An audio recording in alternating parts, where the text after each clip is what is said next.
Hello there, I'm Jill Webb from Jill Webb Training. I've recently really enjoyed a piece of work where I've been helping people returning to social work, and we've been particularly focusing on application forms and the dreaded interview. You might have had a look at my other videos where I've talked a bit about how to write a good application form and how to use the experience that you've got to really sell yourself. So in this video I'm going to talk a little bit about interviews, and I call them dreaded because most people hate them. So my first tip is to prepare for an interview. In this day and age of internet access, I find it fairly inexcusable when someone turns up who hasn't even Googled the company. You know, spend 5 minutes, even if you've not got any data on your phone, find a friend who has, find out a little bit about where you're going for the interview, about the makeup of the organisation, what it's about, that kind of thing. Don't over prepare though. I've done this and I know people who've done it. You spend so long thinking, if they ask me this, I will say that. And of course, they don't ask you this, or the first question's one you didn't expect and it like completely upsets you. So of course, think through things that you think you might be asked. Have a look at the information you were sent about the job. There will often be a job description and or a person specification. Have a look at those. Think about the kind of questions that you might be asked. Make sure you're prepared practically. Really simple stuff like, do you know where you're going? It might seem a bit tedious, but a dry run's not a bad idea if you're actually going to an office you've never been to before. Sometimes really simple stuff like the car park can be really difficult to find, or you need certain change for parking. So really, really important. And actually read very carefully the letter that you've been sent. So for example, for most of the recruitment exercises I've been involved in, we now have to, because it is a legal requirement, prove that somebody has the right to work in the UK. So we will ask in the letter that invites you to an interview, please bring some ID along. Now, it's not a massive thing if you forget it, but it can be a bit of a pain, to be honest, as the interviewer, to write a note next to Joe to say he needs to send us a copy of his passport. And if I'm honest, if you come for an interview, it's not very courteous. So just spend a bit of time. Don't leave it till 5 minutes before you need to catch your bus to find your GCSE certificates, because I can guarantee they won't be where you put them. So spend a little bit of time getting all that sort of thing together. Once you've done it for one interview, you've got it ready for the next interview anyway, so it's not wasted time. So make sure you're well prepared. Have a good think about the kind of questions that you might be asked. It's really hard when we're nervous, but try and smile when you go in. Just a big smile and a hello or nice to meet you. I've been on both sides of the table and people find this hard to believe. It can be as nerve-wracking doing the interviewing as being interviewed. It really can. So please, think about that, a nice big smile. And what you really need to do, however nervous you are, is listen hard to the question. Don't presuppose halfway through the question, oh, I know what this question is going to be about. Really listen to it. If you miss some of it, ask for it to be repeated.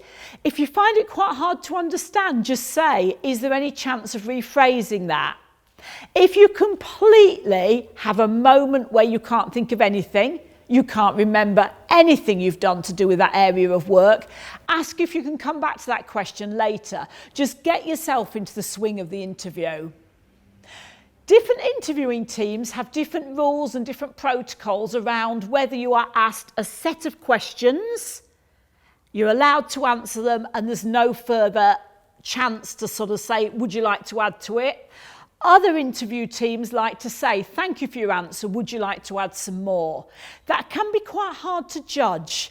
So make sure you try and include everything you want to in your answer. And you can even at the end say, I think I've told you about my relevant experience. Is there anything you'd like me to add now? Because that just gives you that chance to take a moment and gives everybody in the room a moment to reflect on your answer. So however nervous you feel, take your time with an interview. Really try and answer the questions carefully and fully. It's absolutely fine to take a bit of pen and paper in with you and jot some notes down just to keep yourself on track. If you're like me, it's really easy to waffle when you're nervous and realise you spent 5 minutes not saying very much. If you find yourself doing that, have a laugh at your own expense. Say, I'm really sorry, I've gone off the point. I'm just going to take a moment to regroup and give you a better answer to that question. And at the end, it's always really good to have a question or two to ask the people that are interviewing you. Can I make a plea? I'm sick of the first question being, can I be paid more than the job was advertised at? The time, I think, to get into that kind of negotiation is if you get to job offer stage. You want a couple of questions that show that you're interested in the company, you're interested in perhaps your own development. If you can't think of anything else, ask them to describe to you what support you'll get during induction. Will you get personal development opportunities? Make sure that you come across as enthusiastic and ready for the role. I've also had quite a lot of queries recently about virtual interviews, because due to the times we find ourselves in, they're becoming more and more common. Yes, they are challenging because you're not getting the body language, you're quite often not getting the instant reaction that we might get when we're sat across the table from each other. So my first tip with that is practice. My second tip is practice. Nearly all virtual platforms you can get a free account for. Get your mum, your uncle, a friend to just practice asking you questions, and you get used to that time delay. You get used to seeing yourself on screen. You get used to the fact that sometimes the internet connection can distort what you say. The main thing with working in the virtual environment is to not lose confidence. So you might hear your voice go all a bit long and strange because the internet's wobbled a bit. Just take a breath, maybe use your body language just to show I'm having a moment, and then carry on again. Make sure you know where the notes section is so that if it's gone really bad, you can type a note in. Most virtual platforms have a notes section where you can sort of say, my internet's gone really bad, can you still hear me? And always make sure you've got a contact number of somebody in the interview. So worst case, you can ring and say, I think we've been cut off. Would you like to carry on the phone? And finally, let's just think about going for an interview for a different job at a place you already work at. Goodness me, that's challenging. I've been interviewed by people I work with every day, and it really can be quite frightening, and you also feel a bit silly. But what you must do is imagine you don't know them. You really need to take the time to sell yourself. Don't ever think, well, they know that I've got this skill because they see it every day. You may be being benchmarked against external candidates, and we need to see what you can do. So if you do find yourself in that situation, however silly you feel, make sure that you take the time to really state clearly what you can do, what your skills are, describe some of the projects you've been involved in. In this day and age, there are going to be quite a few interviews before you get a job. Please don't worry about that. Learn from each interview. Ring up and ask for feedback if you don't get the job. See if you can improve your performance next time. And most of us in our life have done at least one fairly appalling interview.